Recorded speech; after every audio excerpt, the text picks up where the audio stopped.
Perfect. Hi, Elijah. Nice I'm to Gary. Nice to we meet know you. each other, of course. Yeah. So, do you know a little bit about what this is about? Only briefly, just because I work here and You see kinda me do hanging this. around doing this before. Yeah. So, do you know what epistemology is? Not by name, no. Okay. So, epistemology is a branch of philosophy that's concerned with how we know what we know. Okay. So, it's about, so this idea here, what we call street epistemology, is about delving into what we believe, some closely held belief, something that sort of informs our actions, something that we live by, and it's an examination of whether or not the reasons we come to the belief is a justified one. Okay.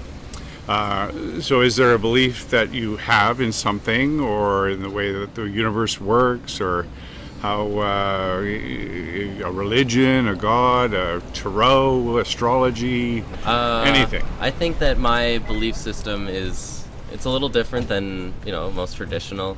I don't believe in, a single monotheistic, God. Okay. I think the word God more closely relates to, I think it's Hindu theology, where it's more or less that the universe is all happening at the same time, and that we are all part of it at the same time. We're all pieces in a play putting on the show that is the universe. Okay. So instead of God being a patriarchal figure, it's a force or a wind or an energy that moves everything along. So everything is God. Okay. God isn't a name, it's a being of, it's a force, kind of. Does that make sense? Sure. I mean, I've heard it put many different ways. So, are you thinking the universe itself is God, and we're just a part of God in the universe, sort of thing, or? I think part of the problem with the word God is that it is so ingrained, especially in Western theology and Western society. God means God, big man with a white beard. Right. But it's more so, I think the universe just exists as it is, and we're all just existing through it. We're part of the universe, experiencing the universe through itself. Okay. Would you say then that you believe that there is sort of an intelligence, a super intelligence? I don't think so. Oh, no. Is that right? No. So is there any difference between calling the universe and calling the universe God then? It's just a name. Oh. Yeah, none at all. So what is this idea of God then? What does it add to the idea that the universe just is? I don't think it adds anything. Oh. I think it's just a name. It's just a way to call it. Okay. I usually don't use the word God just because it's so attached to, like I said, the big white beard. So I think the universe just exists and we exist in it. Okay. And that's just how it goes. Is it a natural universe? I think. What do you mean by that? Well, that the reality we experience is essentially what's going on. I mean, what we see is what we get. Do you think that there's a supernatural aspect to the universe that we haven't yet like outside discovered? Forces, that kind of thing? Yeah. I'm not quite sure exactly. Okay. I'm still young, I'm still experiencing, I'm still learning, coming to my own conclusions. But I think, I don't think there's a supernatural element to it, but I do think that what we see is what we get just through our own perception, right? I like to think if we didn't have eyes, then we would as beings, and we just experience the world like that. We'd have nothing. We'd just have our other senses. But because we have the organs to perceive sight, then we have sight. So I think there might be different levels of not really existence, but different things that we just can't perceive because we are physically unable to. Oh, okay. But the physical senses are the true register of reality for us, right? Yeah. Well, reality is exactly what we have, and right. There could be a God, playing with us, say do this, do that, do that, do this. But it doesn't matter whether it's that, whether there's free will, whether we're just moving through whatever, because everything's happening as it's happening. Okay. Cool. So we just have to accept it, go with it. Yeah. Do you have a pretty high level of confidence that that what you believe is actually the way it is? Absolutely not. Well, I mean, say if you could rate it on a scale of 1 to 100, say, what would you place your current level of confidence in the? I think right now I'm really comfortable with how I believe. Okay. So like probably 75, 80, something Okay. like that. Okay. That being said, if there's if anybody shows me anything that says otherwise and I can believe it, then I'll probably run with that. Okay. But right now I really, and I have always kind of liked the idea that there's nobody controlling us, that we are being us. Okay. Just moving through the universe. Right. Okay.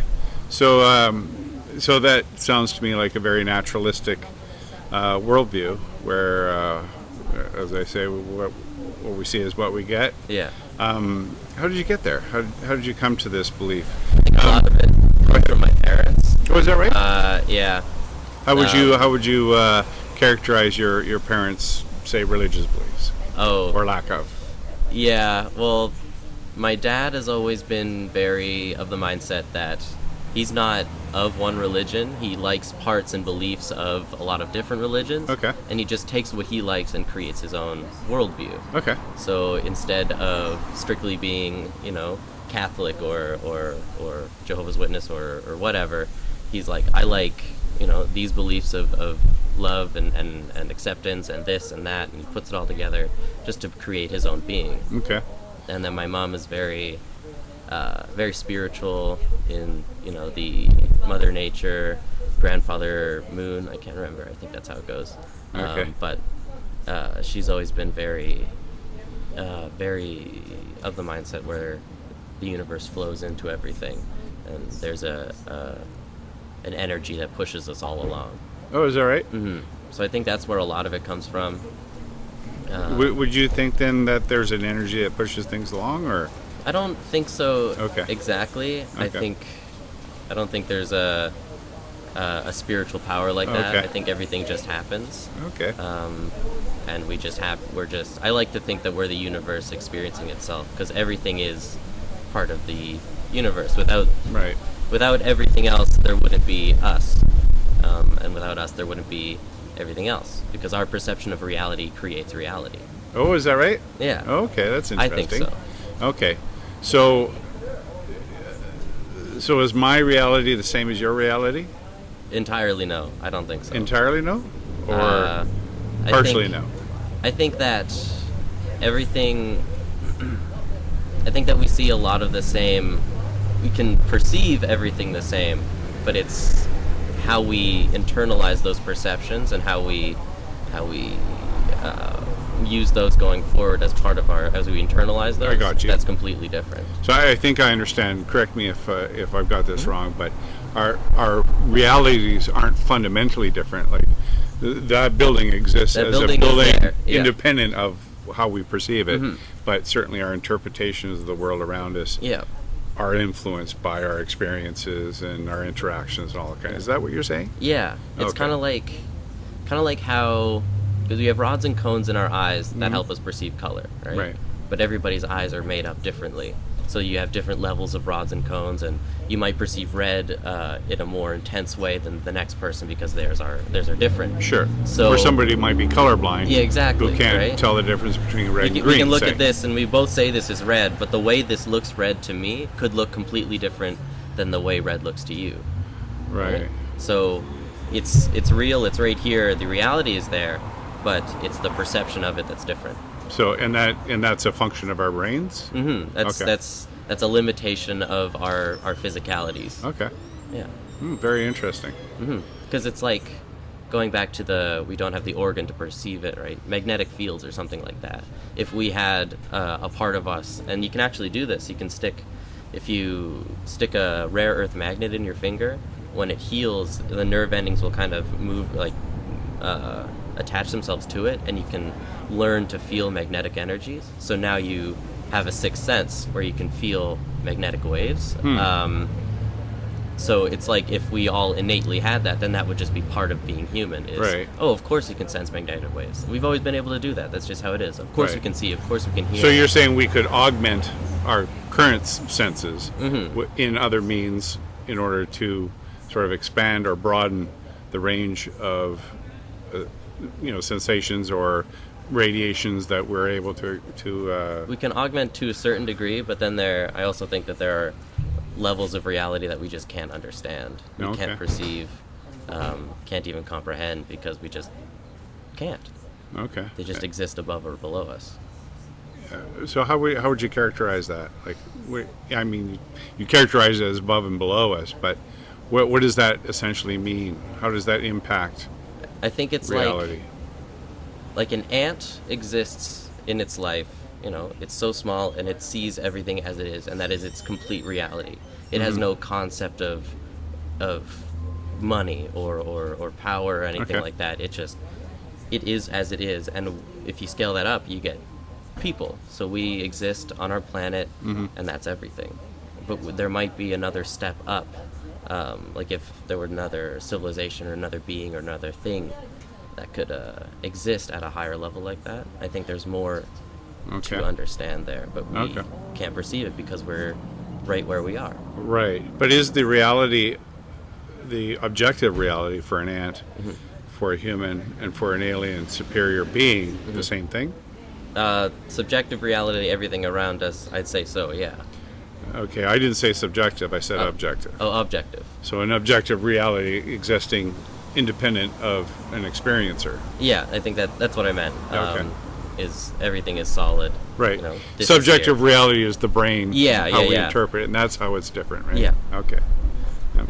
So so you're not, and again, correct me if I'm wrong, so you're not, in saying that there are different levels, possibly above and below us, you're not saying that it's like, the eighth dimension that beings live in. It's just I don't a think higher level of perception. awareness or of awareness. perception. You're more awake, Right, you're more right, understanding. right. You can understand more inherently. Right. We inherently understand higher levels than an ant does, right? Mm-hmm. And I think that they can go up or down infinitely. Okay. Maybe not infinitely, like I think. Yeah. I think I know what you mean. Yeah. To a reasonable degree. I mean, certainly, an amoeba has, a very, very, very limited sense of its world and It how doesn't it even interacts with understand it. that it exists. And it doesn't understand it. it. Just happens. Yeah. Yeah. Right. Okay. Yeah. And then there probably is a limit to, how conscious or how aware a being might be. Yeah, I think so. More than us, right? Very interesting. So, how does this impact your? How does this, affect the way you live? I think the main takeaway I get from this is I think I kind of touched on it earlier, is that we just exist and there's nothing we can do about that. Free will, no free will, whether or not there's something pulling the strings. There could be, anybody can believe whatever they want as to how they get to where they're going. But the fact of the matter is we're all going to get there eventually, so we just have to accept and live as it is. So someone who professes a belief in a God, what do you think's going on there? I think that's something that they grew up with. Okay. Of course not everybody, but a lot of the time with religion, it's something that you grew up with, something your parents believed in, that's just come up through the generations. Right. So if you were born in India, chances are you're not Roman Catholic. You're Hindu or Muslim exactly. or whatever. It's just something that you believe in, and that's something that helps you rationalize existence. Okay. Something that I don't personally, I don't believe in. I believe in it to the sense that it's good for people. It's a belief system that helps people internalize and rationalize. Okay. But it's something I don't believe in to the degree that it's not how I rationalize. Is it? Do you think it's a good idea for people to question their beliefs? I think so. Yeah. I think definitely, because being complacent is dangerous. I think when you get too comfortable, then if anything gets shaky, then it gets scary. Mm-hmm. But if you're able to question your own beliefs before things get shaky for you, mm-hmm. then you get that understanding and that knowledge to be able to, cope with different worldviews, right? Right. If I couldn't question what I believed, then I don't think you'd be able to, or if nobody questioned what they believed, you wouldn't be able to understand other people's beliefs, right? Yeah, probably. Yeah. Exactly. Eh? Now, in the example where somebody is a pretty strong, say, Roman Catholic or something, mm-hmm. and you encounter them, and they're talking about their belief. Do you think it's important for you to perhaps have them challenge their beliefs? Is that an important thing in your mind? I don't like conflict. Oh, okay. And I try not to, I'm not going to, if somebody's talking really strongly about what they believe, I'm not going to come at them with, well, have you thought about it like this? Have you thought about it like that? I don't want to try and shake up their world. Mm-hmm. I'm glad that they're happy and that they have a belief set that helps them, right? Because I understand that my belief set helps me along, right? That's what I believe, and that helps me internalize and rationalize. Mm-hmm. And it's the same for them with a monotheistic religion or whatever they believe in. It helps them exist. Okay. So outside of, say, a religious context, say, mm-hmm. Because we all have beliefs, yeah. right? And our beliefs, inform our actions, and our actions have consequences. Would you agree with that statement? Totally. Okay, yeah. So there are belief systems out there that may not necessarily have a religious context, mm-hmm. but which certainly inform people's actions, and those actions have consequences. There's lots of things you could take, for example, in cult situations, for instance, where, I guess that's a religious context, but even say political, yeah. So say people are getting pretty strong behind a political ideology, mm-hmm. where that ideology sanctions violence or other kinds of behavior, mm-hmm. which clearly are not very conducive to positive relations between people. Where would you stand on challenging people to see perhaps their worldview needs a bit of a... I think in that context it is important. Okay. Because there's a difference between helping yourself live and impeding others from, and harming others because of your beliefs. Like it's completely unfair. It's going back to, like I said, I don't want to shake anybody up. Mm-hmm. And if your beliefs inherently shake people up, I think that's something that needs to be thought about and talked about. Okay. And worked through. Right. So I'm wondering too, like now bring it back to a religious context, say, for instance, Jehovah's Witnesses, mm-hmm. they will come knocking on people's doors, and they often, will bring young children with them, to, sort of evangelize. Yeah. Have you ever had that happen to you, where someone's come knocking on your door? My mom... We want to share the Word of God with you, blah, blah, blah. Can we come and sit down and have a conversation? Yeah. How have you ever had that happen, and have you ever dealt with it? So, my mom used to be Jehovah's Witness, actually. Okay. When she was born into it, I think until she was 13, 15, something like that. Okay. And then her mom said, "You guys are crazy. I'm taking the kids and we're taking off." Okay. So we don't end up talking to that part of the family anymore, because that's one of the beliefs of the Jehovah's Witness is if you're out of the church, you're out of the life. Out. Yeah. Right. So my mom doesn't really like Jehovah's Witnesses, and especially when they have little kids all dressed up really nice, would you please listen to us talk about God? And so she gets pretty angry about that. Oh yeah.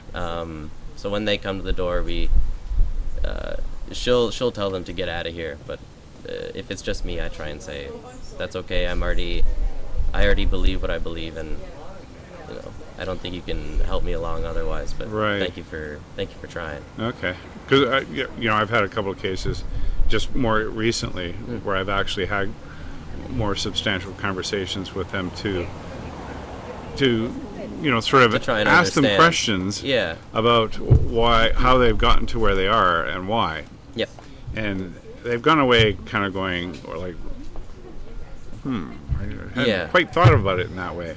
Yeah, it's one of those things, especially when you are born into it, you just think, well, that's just how it is. Mm-hmm. I don't understand why people wouldn't be Jehovah's Witness. And especially with something like that, because it's so, I'm trying to think of the word, it's so central to your existence is being Jehovah's Witness, because and even something like Mormonism, right?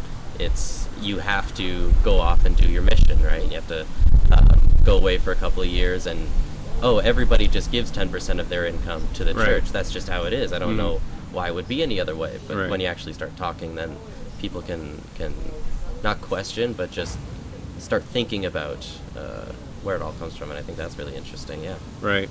So I guess what I'm wondering is, certainly in the case of what I'm doing here, where I have these conversations with people about essentially anything they want to talk about around a belief that they have, it's non-confrontational. But the idea is, of course, to have people just consider why they've come to the belief they have.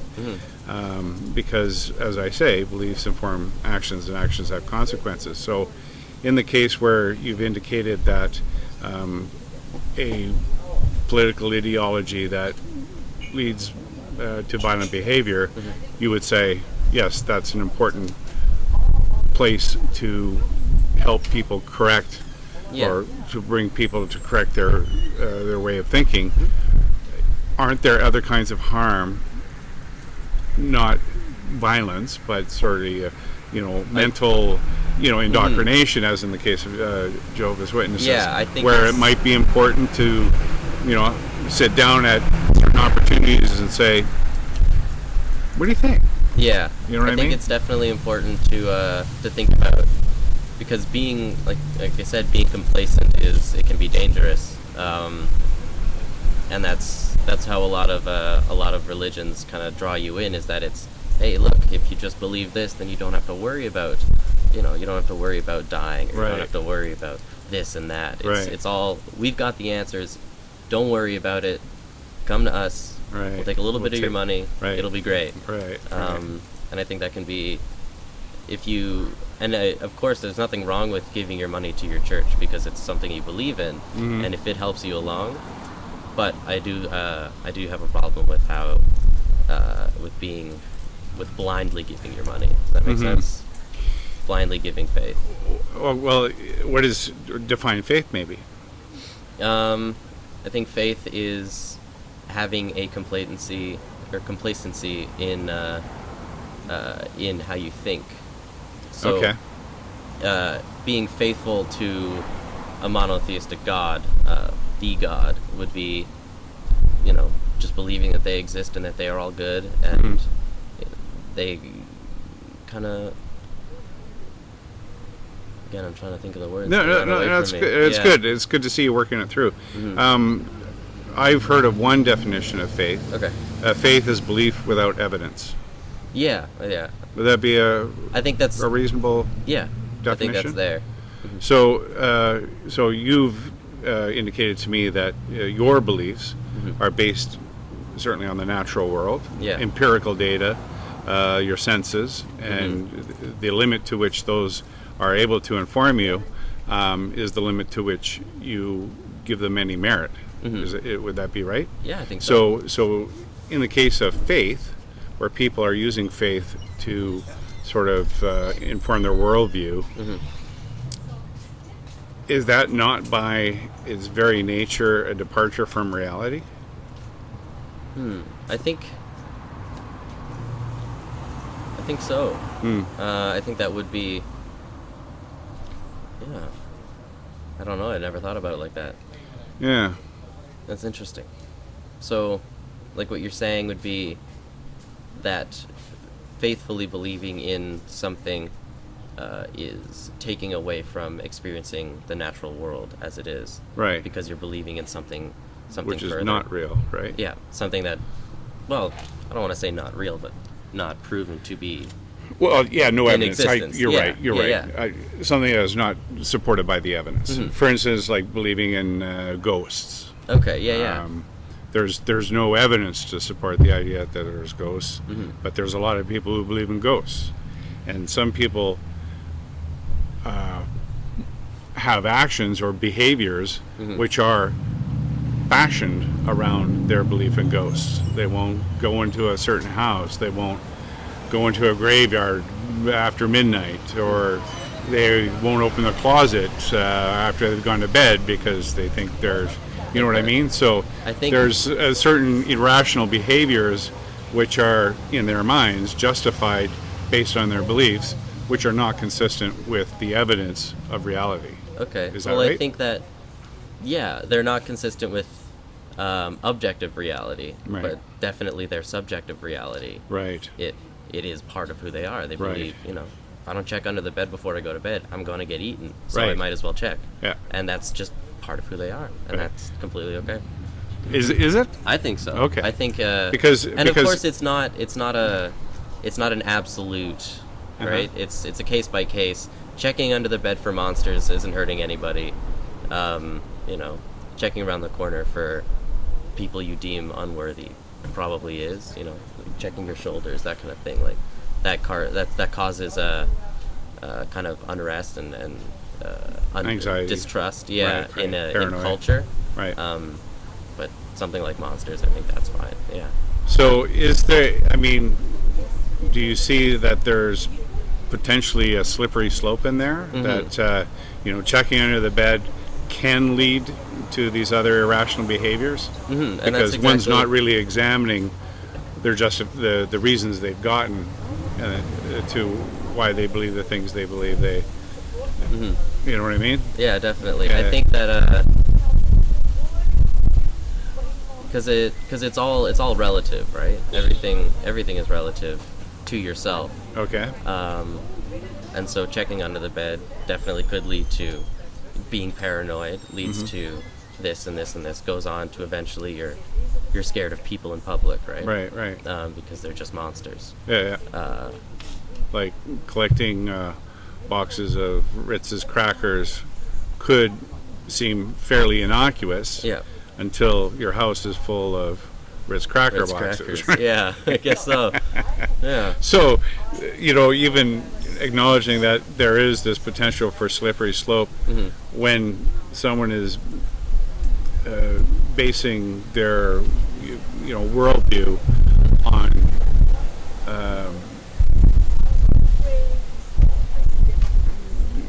I guess a subjective appreciation for reality. Yeah. It's not necessarily a good thing. Not entirely, no. Yeah. Yeah, it can be and it cannot be, because everything, like I like to say, everything is relative. So, in one situation it could be, now you've got a couple extra boxes of Ritz, that's no problem, but eventually you have a house full and you got nothing but Ritz, and that's no good. And so I think everything is good in moderation. I think it all matters. Yeah. Cool.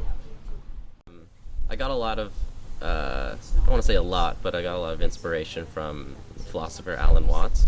Oh, okay. Yeah. Yeah. I really enjoy the way he speaks about existence and reality. Okay. And David Hume? No, that's new for me. Oh, check him out. Definitely gonna go home. He's a listen to classic, that. yeah, for sure. Yeah.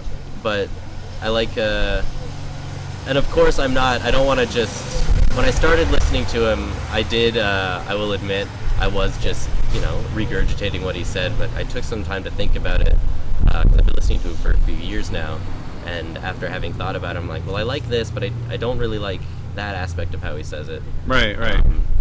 And so I've done what my dad does. I've taken the parts that I like, and I've created my own worldview with them. Sure, right on. Stuck them together like Lego bricks, and now I've got what I got. Right. So, how do you continue to test whether or not what works for you is actually what fits with the rest of the world? Like, how do you test that? I like to think that when I move through existence with my beliefs, that everything is a moment to be tested, right? Okay. So you're always yeah. It's weird when you. Sorry, I'm trying to. No, trying to say what good. I've always because we don't often felt. talk about these Yeah. things, right? So that's cool.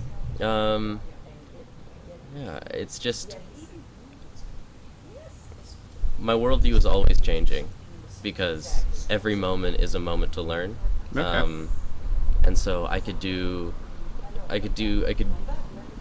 even thought, like, before I even sat down here, like, after this I'm probably going to think differently, experience differently. This conversation is changing my view on reality. Right. Because it opens up that little bit of knowledge, right? It's a new perspective. It's Right. something more to think about. Yeah. Cool. I'm in school right now in What are you Edmonton taking? for radio broadcasting. Oh, good for you. Yeah. That's awesome. Yeah, Yeah. and that's already part of my worldview, right? So, and it's because I love music so much. That's really a big part of who I am. Okay. I get a lot of my inspirations from music, because music is cultural. It's culture and existence put into a little package, right? Yeah. And music is always changing, and culture shapes music, and music shapes culture because everything is relative and everything is intertwined. So I went into radio. Yeah, it's very responsive, right? Yeah, yeah. And reflexive. It's just like yeah. everything. Everything is always growing in relation to everything else. Like these trees, right? Hundreds of years ago, these kinds of trees would be completely different, but they've adapted because now they have to live in cities. So their root structures are different now. The way the branches grow, because they know they can't get too close to buildings or they'll get chopped off, right? Everything is always changing, and I feel that myself and my beliefs are just the same. Cool. Everything's always shifting. The universe is a melting pot, just goes all around like this, and then eventually, and we're all just snapshots in that pot. What's the end of the universe? I don't know if the universe will ever end. The end of, well, there's two ends of the universe. There's the end of the objective reality, which may never happen. The universe will just go on without us, and the end of subjective reality, where when I'm dead, then the universe ends for me. Right. But I like the thinking. I'm not sure. I'm still thinking on this one on what I view death to be like. Okay. Is I like the idea that because I believe that we're just the universe experiencing itself. When we die, we just become part of everything. And so what part of we becomes everything? So it would be it wouldn't be like our spirit becomes an omniscient viewing everything. Wow, check this out. Now I understand. But it's just that we become, because humans are individual. But I think when we die, we would kind of begin to exist on another level, like I was saying earlier, where we are all, because we're the universe now. Okay, well that's interesting. That's interesting. It wouldn't be that we are. It wouldn't be like spirits in heaven looking down and seeing, oh, there's this person. We would lose all of our individual knowledge. And become part of a whole, part of the universe again. Because when we die, all that's left is, because our soul or our existence, our being is gone. Right. There's a physical body left over. Right. And that eventually becomes part of everything else. Oh, okay. When you get buried, that kind of thing. Right.